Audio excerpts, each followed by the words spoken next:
Chapter 26.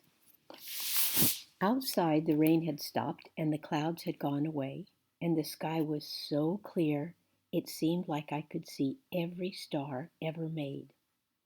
I walked all the way to the back of Gloria Dump's yard.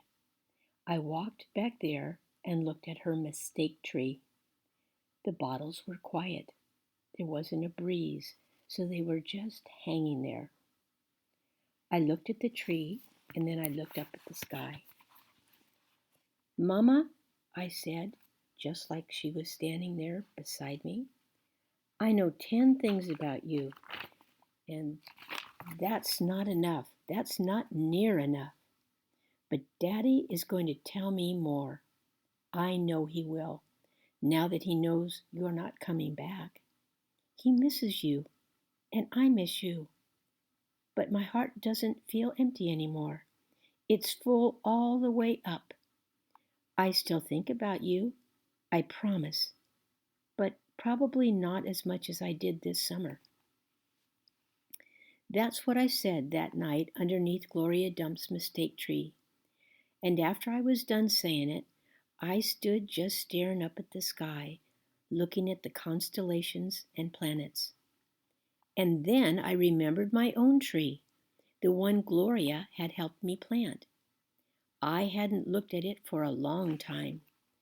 I went crawling around on my hands and knees, searching for it.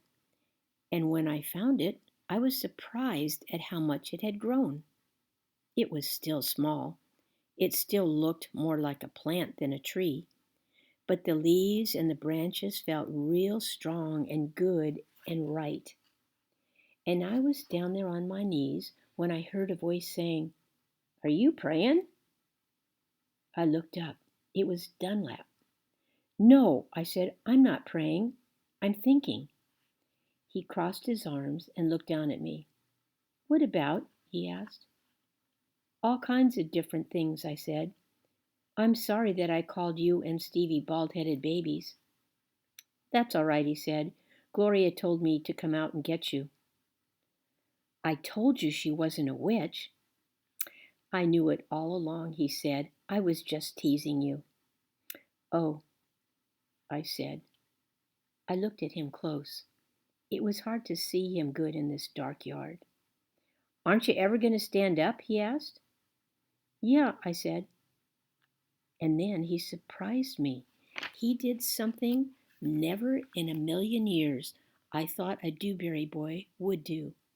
He held out his hand to help me up. And I took it. I let him pull me to my feet. "I'll race you back to the house," Dunlap said, and he started to run. "Okay," I shouted back, "but I'm warning you, I'm fast." We ran, and I beat him.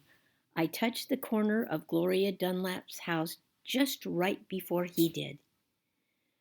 "Y'all shouldn't be running around in the dark," Amanda said, and she was standing on the porch looking at us. "You could trip over something." "Ah, Amanda," said Dunlap, and he shook his head. "Ah, Amanda," I said too. And then I remembered Carson, and I felt bad for her.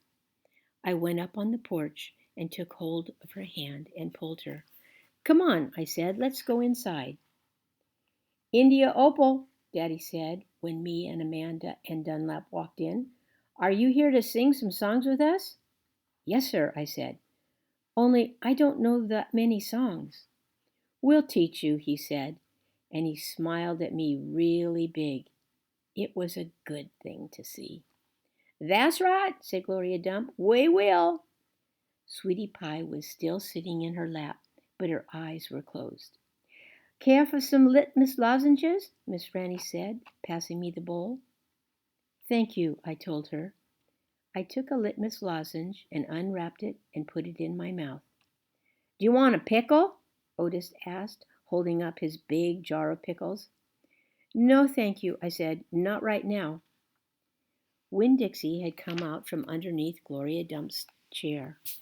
He sat down next to me and leaned into me the same way I was leaning into my daddy. And Amanda stood right there beside me. And when I looked over at her, she didn't look pinch-faced at all to me. Dunlap cracked his knuckles and said, "Well, are we going to sing or what?" "Yeah," Stevie exploded. "Are we going to sing or what?" "Let's sing," said Sweetie Pie. "Let's sing for the dog." Otis laughed and strummed his guitar, and the flavor of the litmus lozenge opened up in my mouth like a flower blooming all sweet and sad. And then Otis and Gloria and Stevie and Miss Franny and Dunlap and Amanda and Sweetie Pie and my daddy all started to sing a song. And I listened careful so I could learn it right.